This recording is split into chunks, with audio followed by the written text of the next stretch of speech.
So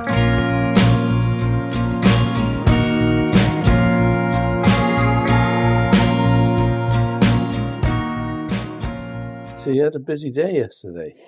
Yeah, I did. I met my friend Jean at the Kindness Hub, which is the one that used to be the old co-op in Todd. Really nice lunch we had. I had, oh, get this, I sound like a proper hipster. I had a posh fish finger butty. What's a posh fish finger? I think it's the butty that's posh rather than the fish finger. Oh, right. Regular fish fingers. So what was posh about the bread on your posh fish sourdough bread with some kind of sauce on and a fancy salad. I like sourdough bread. Yeah. Oh, well, there you go. You're not usually that fussy about it, are you? No. But, there it was, the posh fish finger butty. It is great, that Kindness Cafe, isn't it? With a cup of tea that was in a pot. And actually, it's not that dear. It was $7.95, I think, for the fish finger butty and about it. It was £9 altogether for that and my cup of tea. It's just gone up from $7. With the tea, it was about £9. Okay. Yeah. Yeah, so that was good. And then I went to the dentist in Mythenroyd. That was fun. Oh, yeah. Well, first of all, I renewed my senior train ticket pass. Oh, thing. You've got your rail card then. That's it, rail card, yeah. Yeah, got that. Went to Mythenroyd, to the dentist, where they called me Victoria. That's a nice name, Victoria. It's all right, but it's not my name, is it? No, so that's why I don't call you Victoria. That's not my name. They call me Vicky, yeah. So they called me that, but I still went in. And you forgave them for getting your name wrong. Yeah. And got a scale and polish and scrape and stuff. Then, as if that wasn't enough excitement for a day, then I got the train. No, I didn't. I got the bus to Hebden Bridge. That's not much use of your rail card. No, I thought about walking to the station, but I thought, well, I've got a while because it was my Dagger in the Library group. Oh, right. Which doesn't start till 5:30. So I had plenty of time. I got the bus there. So your Dagger in the Library, that's like reading crime novels. It is. It's great. I love it. Yeah. And met a lady there who'd met before because I go every month, who would be lovely for us to talk to for our podcast. Oh, yes. So she said she'd be happy to do that. So are you going to tell us about her, or we're going to leave that a mystery for future podcasts? I think we'll leave it a mystery, given that, she goes to the Dagger in the Library group. Do. Shall I tell you what I did? So tell me about your day. I went to Old Town, spoke to Wally Zed and Steve Andrews, musicians of this parish. Wally and Steve? Yeah. Yeah. And, do you want to have a listen to what was said? Yeah. Okay. That would be good. Hello.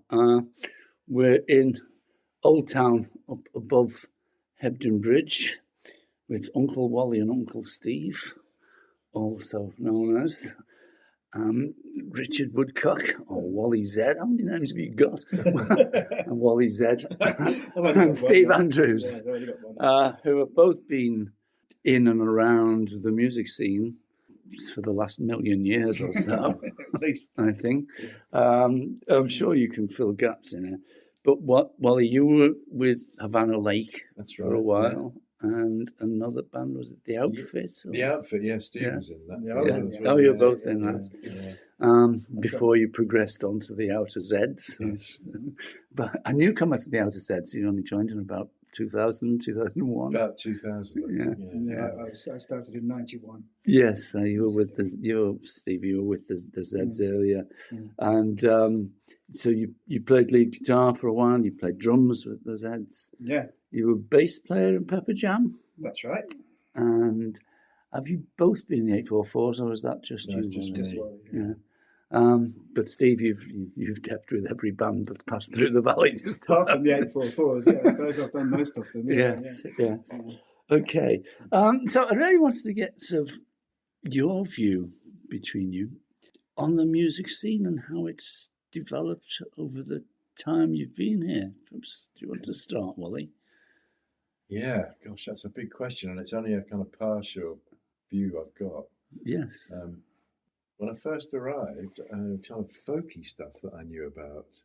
I didn't know much about the kind of rock side of things that were going on in the valley, and I can't remember quite how I got to join Havana Lake, but I did with Trevor Beales, whose recordings have been picked up. His bedroom recordings have been picked up again recently and released.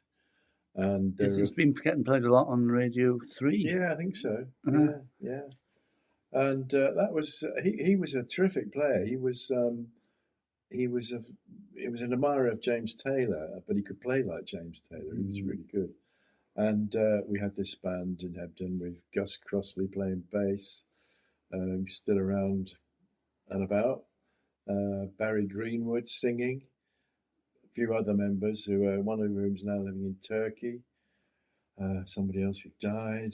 Anyway, that went on for a couple of years, sort of starting in '76, doing kind of Eaglesy type folk rock with clever vocal harmonies. And it all kind of started to go well just at the point that punk rock arrived on the scene. And all of a sudden, we were kind of instant dinosaurs, really.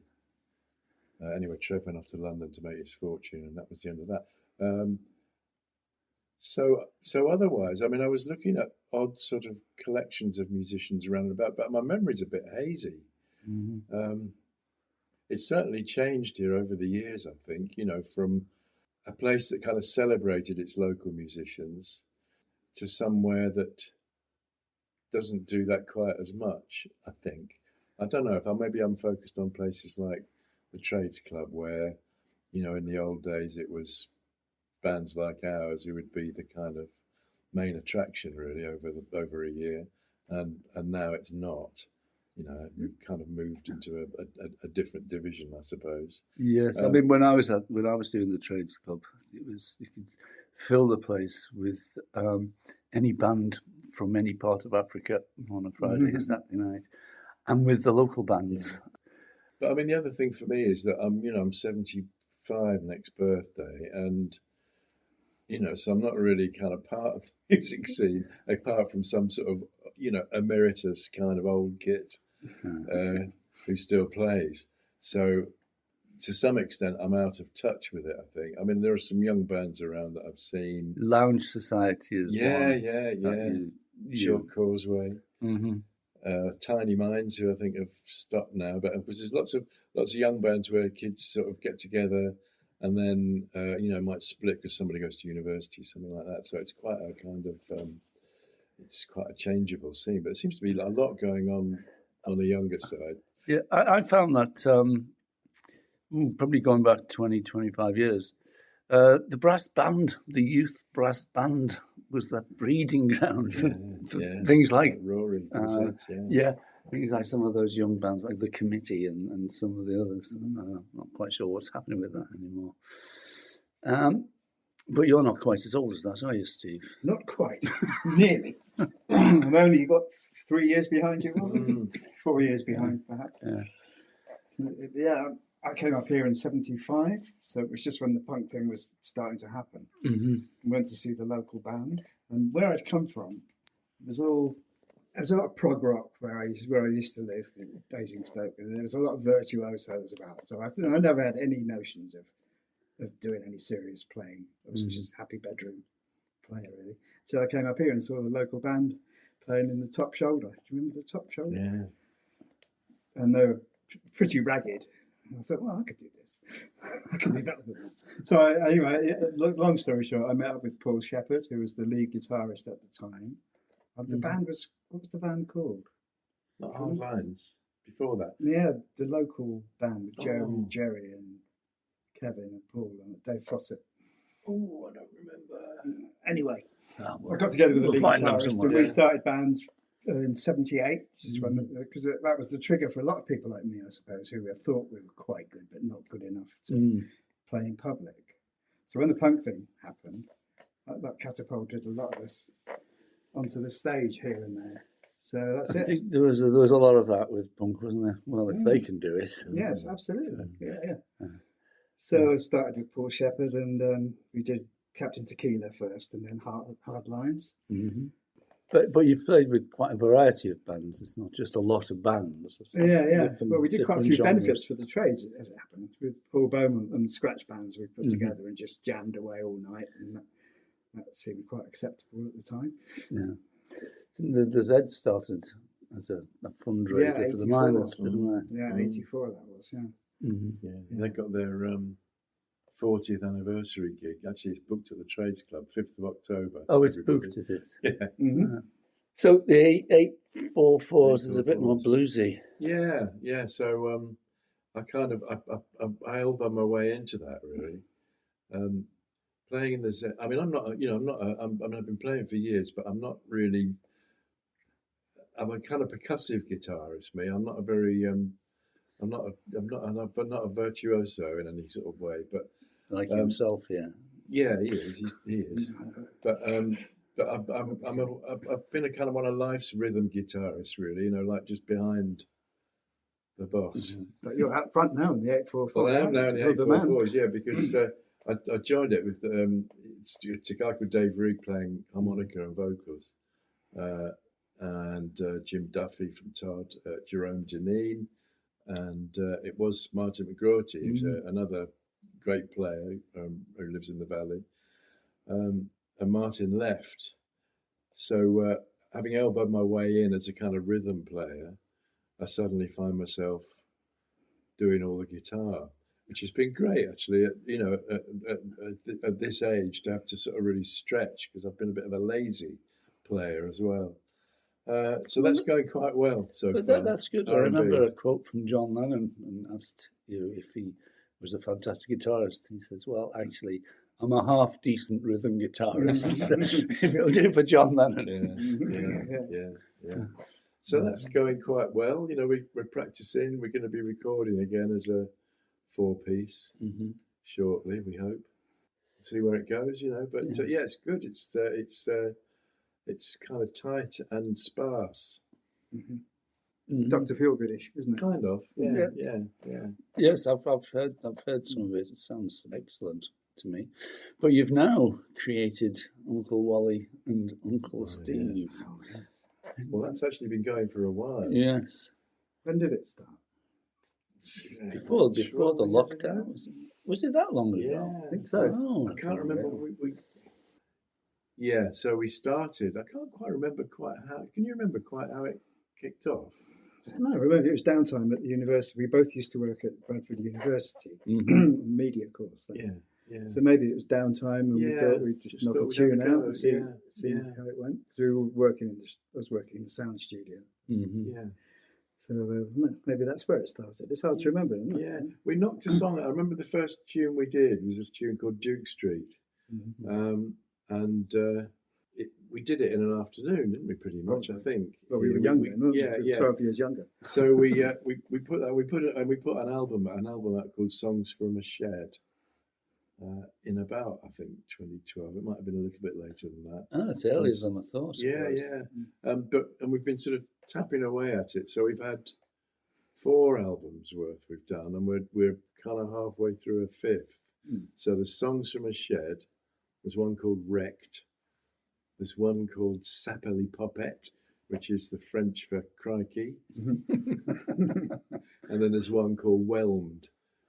He's not overwhelmed or underwhelmed, just whelmed. One of those underused words. Yeah. And I suppose we've become a bit more ambitious in what we record, the way we do it, the care we take over it, I suppose the time we spend on it. It does take longer. Yeah, But that's now 'cause we're older, than it was in the decrepit. early days. But instruments, obviously you play guitar. Well, I don't. Yeah, I do. I only play guitar, a little tiny bit. The way it works is that in the early days, it was mostly me writing stuff Mm-hmm. and singing. Probably what, sort of 75% you playing, maybe 25% me. And then we've shifted the emphasis a bit over the last couple of albums. Do you want to explain what we've done?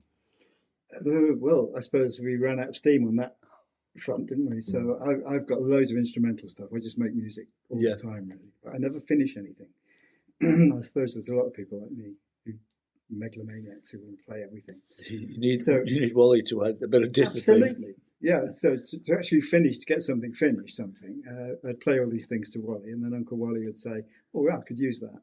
And off he goes and writes some words, and we take it from there. So a lot of the music comes from my discarded instrumentals, of which there are many hundred. Yeah, and then the method with those recently has been sort of taking sections really from Steve's pieces. Kind of tend to develop over quite a long, they might be sort of 6, 7, 8 minute pieces. Maybe take a bit, and then another bit, and kind of build it into a sort of verse, chorusy, middle eight structure or whatever. Think of a melody, do some vocals, often do some sort of backing vocals and stuff, and then maybe take things away, maybe add some new things, and end up with lovely songs. And then you love doing all the processing, don't you? Yeah, And I mastering. like doing all that. Yeah, so you're the producer of Indeed, the pair, really. But wasn't that what you were doing at university? Kind of. I mean, really, if I'm honest, I hope there's no students or ex-students listening here. If I'm honest, I mean, my background in recording was tape, in a tape studio. And at the time I was employed at Bradford, they moved on to digital recording. And I hadn't really got my head around it properly. I mean, I was okay with song structures. I was okay with the different parts you put into a piece and all that sort of thing. But Steve was the guy who was the expert on digital audio workstations. And it's only now, years after I've left the university, that I feel kind of competent to do it. I was getting by. So, are you a late bloomer with both your guitar playing and your production skills? Yeah, we're late bloomers, all right? Yeah. Are we still blooming? Yeah. Our petals dropping off. So, but no, I'm just the sort of person who has to have the table mats parallel with the edge of the table. It's okay. I like You must be meticulous, fine aren't you? detail. Yeah. Whereas I find after I've played them and recorded them, Yeah, where I don't know the parts, I don't want to hear them anymore. I haven't got that level of concentration. But it's skills that complement each other, isn't it? Well, yeah. Well, he's got the patience to sort of produce it, and yeah. Yeah, I think so. Yeah, I mean, it works nicely. We like it. Yeah. Nobody else does. We're happy, aren't we? So, Keeps us amused. Gives us a sense of Do you- purpose. do you- Decent reviews, but we haven't. Still kind of hoping to crack it. And Are we? not I'm really. not sure about that. No. No, I don't think I want to crack it. doing all that Living fuss. the dream. So do you do any live gigs? No, as the we've had a uncles? couple with fingers burned. It would be a real shift of emphasis. It wouldn't sound like it Right. sounds.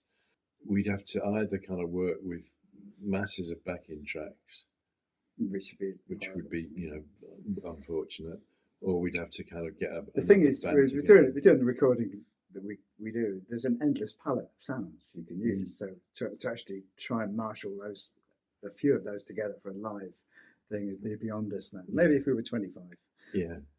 we might attempt it. Yeah, Not I mean, now. there's- So we've just done a couple of 2 or 3. I think we might have done. 2, I think. Yes. And The Disastrous Trades Club one with all the backing Yeah, tracks on yeah. your phone. But I mean, right from the mid-60s, there's been bands that are basically studio bands. Yeah. Sure. Yeah. Sure. You couldn't do anything sort of live. Well, you just need you just need the personnel, don't you, to do it live. that'd be difficult. Well, Steve works with a lot of unusual time signatures. Mhm. Well, you want to try in a something band different. We don't want to situation. rehash things that have been done to death before. Mm. So odd numbered rhythms. I this is the time signatures. We're talking like 3, 5, 7, 9, 11. We've got an 11 going at the moment. Just makes it more interesting for us, and you don't hear it anywhere else. I suppose that's partly what keeps me interested. It's something new. Whether anyone else will like it is another matter. But it's just nice to, it's just nice to try something new, isn't it? Yeah. Nice to kind of overcome it. It's like, it's like a challenge, isn't it? To produce stuff in those time signatures. Plus, it is possible to cheat quite a lot with a computer. You can actually artificially play quite well when you wouldn't be able to play it live. So you manipulate it digitally. Yeah. So that's carte blanche, really. So I mean, you're still playing live, Wally, with 844s, the Zeds. There's the 844s and the Zeds, and I'm doing slowly an Everly Brothers cover duo with somebody with Trevor Cowland in Todd, right. And I'm recording somebody else, but that's a bit of a secret at the moment. Next album, and it's mad. Actually, I'm busier than I've ever been. Are we supposed to mention? I don't think so. Okay. No, so I don't have to do that. No. So are you playing with any bands at the moment yourself? Yeah, Pepperjam, and you're still with Pepperjam. Yeah. We're doing the puzzle a week tomorrow, in fact. Oh, right. No, Hebden Bridge Sports and Social a week tomorrow. Anyway, and also with the Last Chance Saloon Band, which is kind of a function band, ceilidh type of thing, and they're split into two now, with the Cowboys, Last Chance Saloon Band, and also a ceilidh band playing Irish and Celtic stuff. So that's two strands to that. So basically I've got 3 bands going at the moment, and I'm playing the bass in all 3. I know, when I was an agent, it was a nightmare when you had people who were like in 3 or 4 different bands. You get a date sort of for a gig, and then it's like, oh, well, so-and-so can't make it, he's got a gig that night. Yeah. But well done anyway. That keeps me amused. Yeah. It's just lovely. The ceilidh band's great fun because you sat there at the back with your playing your bass and just watching all these people careering about, having a really good time. And I think that's the essence of it. For me. Crashing into each other is my experience with most ceilidhs. Most of them do what they're told, and most of them are very proficient. The Cowboy Brigade. There's latent cowboys every town in the north. They turn up with their cowboy hats and guns and all the paraphernalia, and they know the moves sometimes. So it's very entertaining for us as well, watching them having a good time. And you're giving people a nice out, aren't you? So it makes you feel like. And everybody loves a ceilidh. Absolutely. Yeah. It's that. Yeah. It's amazing. I was at a wedding, cousin's niece's wedding a couple of years ago near Stirling. And that was a revelation because there were Scottish people there who actually knew the moves. Yeah. The last one we did was in Greenfield Arms or something in Home Firth, and that was the Scottish. There was loads of kilts and what do you call those hats? Tam o'shanter.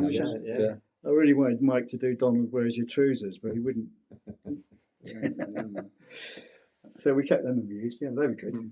Right. Careering about in their kilts and things. So you're not playing. I'll say, Steve can play fantastic bass, fantastic drums, fantastic guitar, not bad on keyboards either. It's pretty impressive what he can do. Absolutely. Well, yes, I've been aware of that. There's an awful lot of musicians, and Mick West was one who could play anything at all. And you've always struck me as one who can.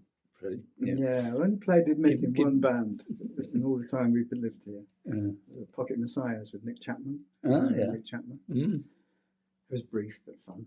Yeah. And now he's gone. Yes, and very much missed. Big hole in the music scene here. Very much missed. Right. Well, thanks for that. Pleasure. It's nice. It's always nice chatting to you. Okay. And we'll have to get a beer. That was really good. It was really interesting. But can you let us know what they sound like? Maybe Shopping in Mythenride. Let's play that then.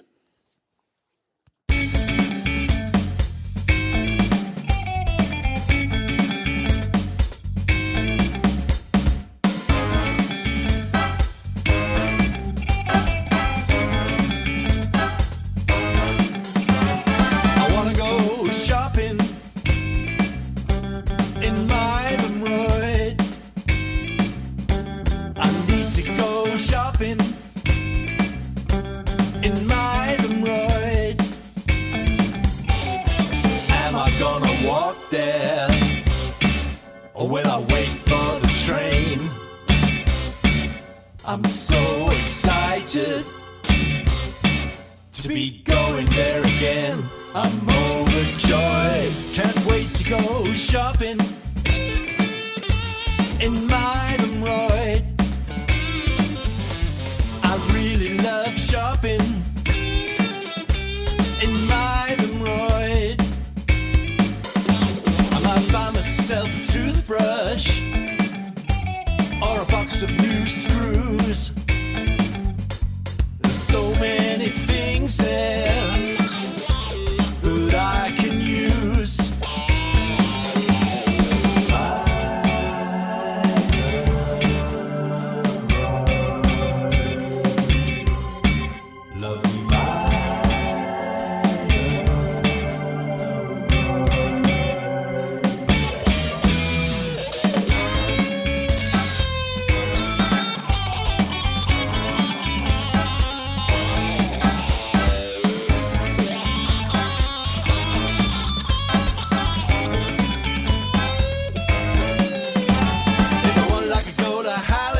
To Manchester or Leeds, but Maidenroyd just down the road and might have what I need.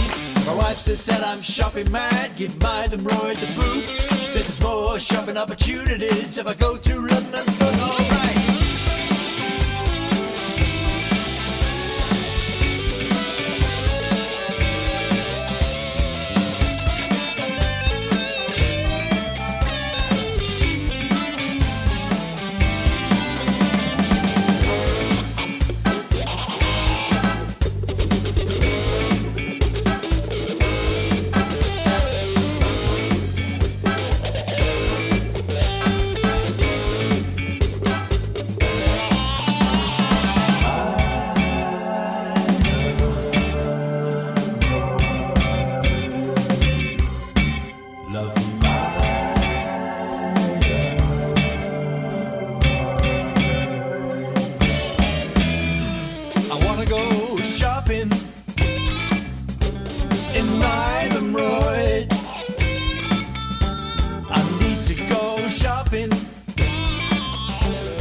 There, should I go Valley for a cab? I really want to get there. Well, Maidenroyd just fab into the void.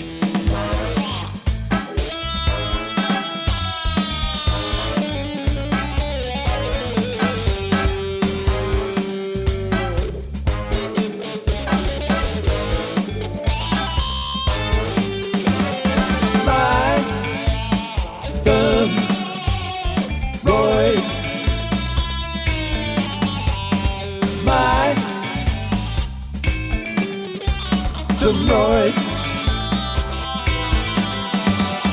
Maidenroyd,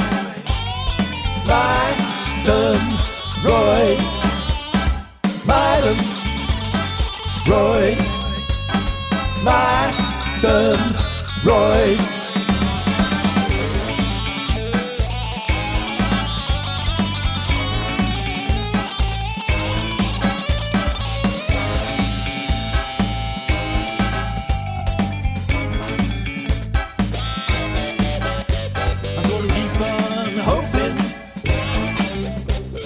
Somewhere open, gonna keep on hoping. There'll be somewhere open.